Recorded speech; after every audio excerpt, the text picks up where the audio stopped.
Hello children. So in the previous video we studied about different types of plants, that is trees, shrubs, herbs, climbers, creepers, right? And we also saw the different parts of the plant and we finished studying the stem and as well as leaf.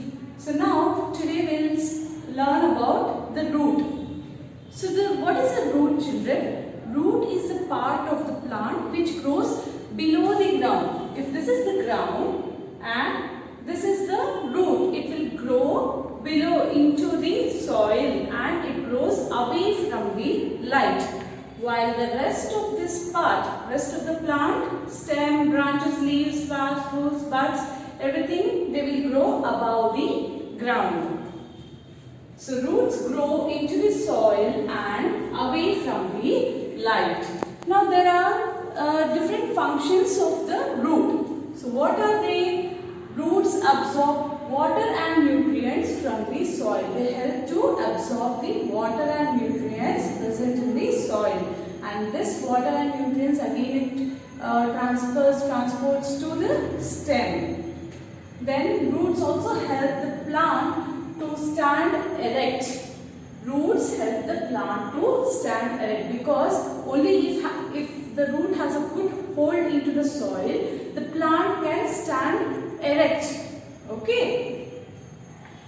Roots also check for soil erosion. That means if the roots are good spreaded wide, okay, and if it is deep into the soil, then it reduces the erosion of the soil. It helps in soil erosion. Some roots modify themselves and store food into them. Like we studied in case of stems, some stems are modified to store food in them. Okay, apart from the main function. So that was the potato, onion, ginger, all those are stems. So here the roots which store food are, in case of carrot, then radish, okay, then turnip, all those these are the root part of the plant, okay, but the root is modified to store food and that is why we eat them, we use this part, okay. Now coming to the different types of roots. First is a taproot system. Okay, the first one is taproot system. So taproot system, there will be a main root. You can see this is a taproot, diagram of taproot. Okay, so this is the main root arising from the base of the stem. Okay, arising from the lower part of the stem. And these are the secondary roots. We can call this main root as primary root also, okay, primary root. And these roots which arise from the primary root are called secondary roots, okay, these roots are called secondary roots.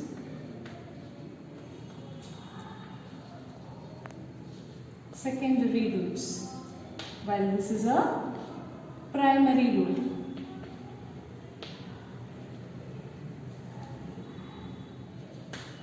Now the secondary roots, as it grows the lateral sideways, we also call these roots as lateral roots. Okay, secondary roots are also called as lateral roots. Now, okay, this taproot, the primary root of the plant, will arise from the radicle of the seed. So you have already learned what is the radicle, right, children? So if this is a seed, then you get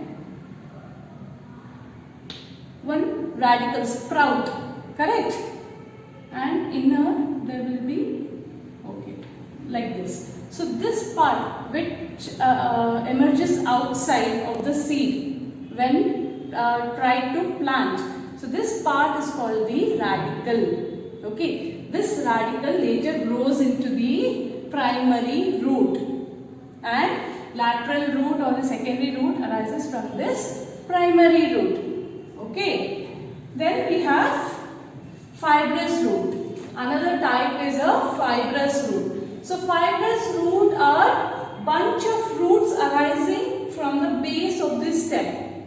Okay, these are the bunches of roots. So this is the example. This is the diagram of fibrous root. So a bunch of roots will arise from the base of the stem here. So for example, and all these roots are similar.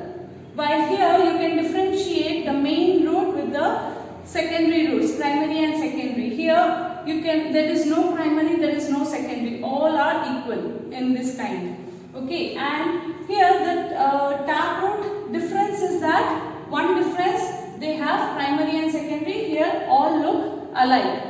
Then the plant which will bear the primary, the taproot system and the fibrous root system, you can differentiate those plants while by seeing their leaf pattern. Okay, by seeing the leaf structure. So we studied in the last class that the leaf will have two kinds of venation, that is reticulate venation and parallel venation. So the plants which have reticulate venation, okay, like web-like structure on the leaves, they will have this taproot system. Okay, while the plant which will have parallel venation, they will have this fibrous root system. Okay, so examples for reticulate venation or the taproot system plant is, you can find any like the sprouts, okay, all the pulses, they will have taproot system. Then which is the rose plant, they will have reticulate venation, they will also have a taproot system. Okay, the examples for fibrous root are grass. Okay, grass, I showed you the banana leaf, plantain leaf, then even the coconut leaves, then maize leaves or wheat, they will all have parallel venation in their leaves. So, and when you try to pick, if you have nearby your home some grasses, now it's in rainy time, so you can pick the bunch of the grass. Okay, try to dig the bunch, try to dig the soil and pull a bunch of the grass. Then you will find this kind of fibrous roots. Also the onion which you use, okay, it will have, the lower part will have a bunch of dried roots. So even that is a fibrous root, children. Okay, and the leaves will have a parallel venation for them. Okay, children. While okay, these were the functions. There are some more extra functions which you can say in exceptional cases. Like roots will be modified to give support to the plant. Actually, we learned that stem gives support to the plant. But there are some roots which are modified to give extra support to the plant. Like for example, the banyan tree.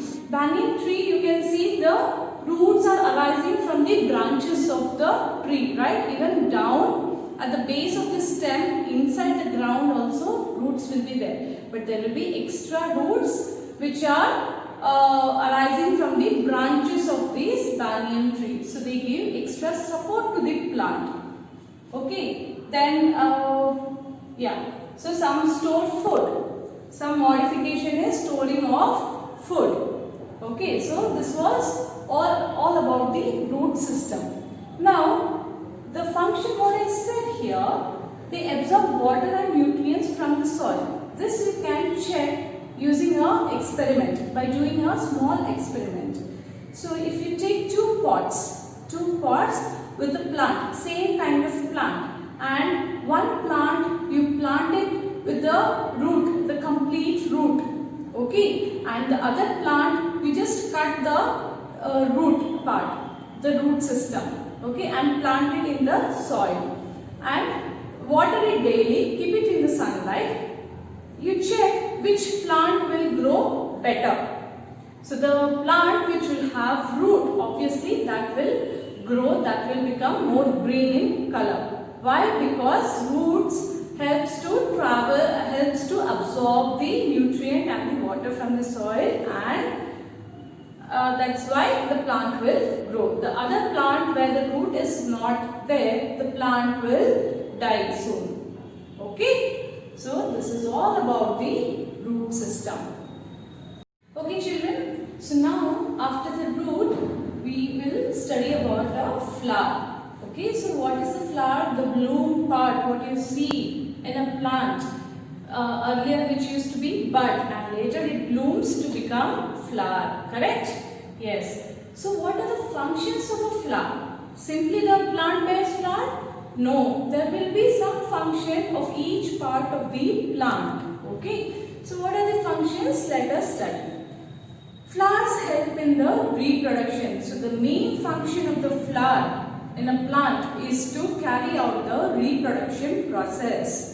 Okay, so some these flowers, they will later become fruit which will bear seeds in them. Correct children? So where do we get fruit? Separately the fruit grows? No, the flower itself after drying it becomes a fruit. The fruit inside will bear the seeds in them. And some modified flowers, okay, some modified flowers will store food in them. Okay, they are rich sources of, they will have lot of nutrients in them. Like for example, cauliflower and broccoli. So these are all flower part of the plant which we consume as it is a rich source of nutrient. So these are modified flowers we call. Okay, now a flower has different parts. Okay. Okay children, now these are the parts of a flower. The first one is pedicel. Pedicel is the stalk of the flower. The next, sepal. Sepal is the green color structure which is present at the base of the flower. Okay, just which is attached to the pedicel. And it helps in protecting the bud and in later stages sometimes protects the fruit also. Next, third is the petals. Petals are brightly colored part of the flower. Fourth part, the next part is the stamen. Stamen is the main organ of the flower. Okay, it is the main organ of the plant. So stamen has two parts in it. Anther and filament. Anther is a small portion present at the top of the filament which bears pollen. It will bear the pollen. And filament is the stalk-like structure. Okay. Sometimes these stamen will be present separately or sometimes fused with the carpel or the pistil. Carpel or pistil is the female part of the plant. It is a flask-shaped structure. Okay, it is a flask-shaped structure, and this has three parts again. That is, first is stigma, style, ovary. Stigma is the sticky part of the this pistil, which will trap the pollen grain. Style. Style is a tube-like structure which helps in transferring or transporting the pollen grain trapped by the stigma to the ovary. Okay. Then ovary, it contains ovules. Ovules are egg-like structure which later fuse with the pollen grain. Okay. The male or what you say? The male part, it fuses with the ovule and later give rise to fruit. Okay, I will show you this in detail with the help of the flower.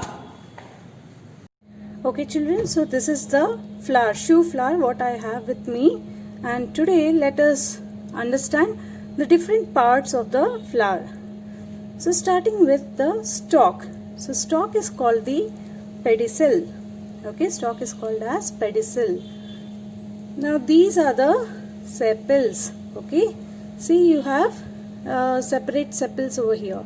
Correct, it is not joint, it is separate sepals. Then next, even this is a sepal. Okay, this is the sepal again, the green part. It will hold the calyx.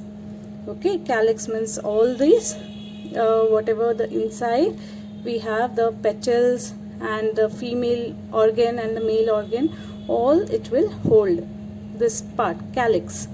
Okay, so this is joint over here, while here sepals are separated. So the brightly colored part, these are the petals of the flower. Okay, now let me take out. Children, you can try this at home under your parents' supervision because it requires the use of blade. Now I am opening the sepal. So these are the petals here, and this long tube-like structure is the female part. We call that as pistil. Okay, what do we call? Pistil. So pistil has three parts. It is divided into three. The bulged one, okay, the bulged one is called the ovary. Okay, the bulged one is ovary. This stalk-like structure is called the style. While this part, you can see this part is called as the stigma. Stigma. So these are the region where the anther will be trapped and it will be traveled inside this long tube and will reach the ovary, where it will fuse with ovules. Also, this style has anthers, stamens attached to them. Okay, so these part, the thin filaments, what you can see, it is the filament part of the stamen, while the rounded one, what you can see here, okay, which is yellowish in color, they are anthers which will bear pollen grains in them. Okay, they will bear pollen grain. These are the stamen, is the male part of the flower. Sometimes it is attached to the pistil, sometimes it will be freely. Okay, it won't be attached from here, it will be attached from this part. Okay, it arises from the calyx sometimes. In different flower it will be different. So now let me try showing you the ovary. Take out carefully, children, each part. Okay,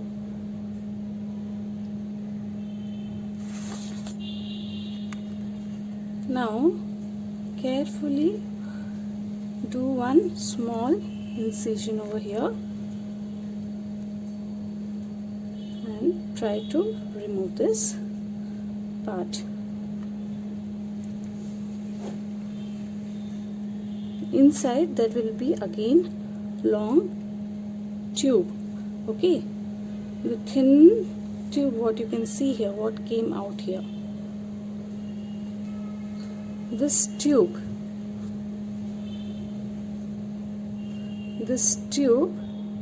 is the style. Okay, the tube.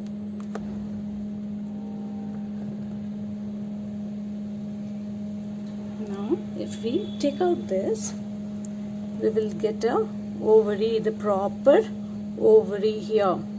This is the style. Okay, now we'll do a transverse cut first. Transverse means cutting like this. Okay, carefully cut it. So here you can see the arrangement of the ovules. You can see the arrangement of the ovules, how they are arranged. You can also try the longitudinal cut. That means from top to bottom. Okay, again observe the pattern. Again observe the pattern, how the ovules are arranged. So if you try, just dig it inside and you can see some particles sticking onto this pencil. So these are the ovules. Okay, so in your textbook they have shown